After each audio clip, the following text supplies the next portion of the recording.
எப்படியாவது நான் என்ன செய்யணும், மரித்தோரிலிருந்து உயிரோடு எழுந்திருப்பதற்கு தகுதியாகும்படிக்கு. அல்லேலூயா. ஏன் பின்னானவைகளை மறந்து நீங்கள் முன்னானவைகளை நாடுங்க, அந்த லக்கை நோக்கி ஓடுங்கன்னு சொன்னா அவர் சொல்றாரு, கிறிஸ்துவை நான் அறிகிற அறிவில் விருத்தி அடையணும். கிறிஸ்துவை நான் அறிந்து கொள்ள முடியும்னா அவருடைய பாடுகளின் ஐக்கியத்தை அறிவதற்கு.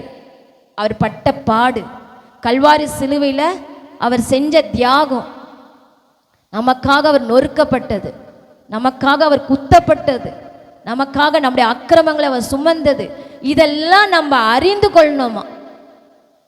ஹல்லேலூயா, ஹல்லேலூயா.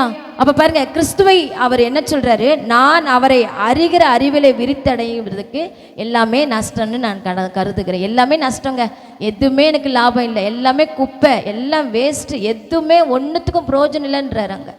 நான் என்ன செய்ய, கிறிஸ்துவை அறிகிற அறிவில் நம்ம வளரணுமா. அல்லேலூயா. சொல்றாரு, நான் கிறிஸ்துவை அறிகிற அறிவில் வளர்ந்தா போதும். நான் அந்த பாடுகளில் ஐக்கியம் உள்ளவனாய், அந்த பாடுகளின் ஐக்கியத்தை அறிகிற அறிவு வரணும். அதே மாத்திரம் இல்லை, அவருடைய மரணத்திற்கொப்பான மரணத்துக்குள்ளாக, அதாவது பாடுகளை அனுபவித்தால் நம்ம என்ன செய்வோம், அவரோடு கூட ஆளுகையும் செய்வோம் அப்படின்ற வசனம் இருக்கு.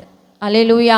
அப்போ கிறிஸ்துவை நம்ம அறியணும். ஆண்டவர் ஏசப்பா, எனக்காக பலியானீங்களே, எனக்காக முள்முடி சுமந்தீங்களே, எனக்காக அடிக்கப்பட்டீங்களே, என் மேலே வச்சுருக்கிற அன்பை இந்த அளவுக்கு கல்வாரி சிலுவையில் எங்கள் மேலே வச்சுருக்க அன்பை நீங்கள் தெளிவாக அதை வெளிப்படுத்தினீங்களேப்பா, இந்த அன்புக்கு ஒப்ப நான் என்ன செய்வேன் அப்படின்னு சொல்லிட்டு நம்ம இருதயம் ஏங்குறதாய் காணப்பட வேண்டும். அல்லேலூயா. அப்படிப்பட்ட ஒரு வாழ்க்கையை நம்ம வாழணுங்க. அப்போஸ்தலனாகிய பவுல் அதை தான் சொல்கிறார். நான் அப்படி வாழ்றது மாத்திரமல்ல, எப்படியாவது அவர் வரும்பொழுது நான் மரித்தோரிலிருந்து எழுந்துக்கணும். எக்காலஞ்சத்தம் கேட்ட உடனே நான் என்ன செய்யணும், மரித்து போயிருக்க மரித்தோரிலிருந்து உயிரோடு எழுந்திருப்பதற்கு தகுதியாகும் படிக்கும். அல்லேலூயா. இப்போ எப்படியாச்சு, அப்போ இதெல்லாம் இதை அடையிறதுக்கு நம்ம கிறிஸ்துவை அறிகிற அறிவில் என்ன செய்யணும், வளரணும். ஜெபிக்கவும் முடியல, வேதத்தை வாசிக்கிறதும் இல்லை. அப்போ உங்கள் பார்வை எது மேலே இருக்கோ அதுபடி தான் உங்கள் வாழ்க்கை இருக்கும். அல்லேலூயா, அல்லேலூயா. புரியுதா?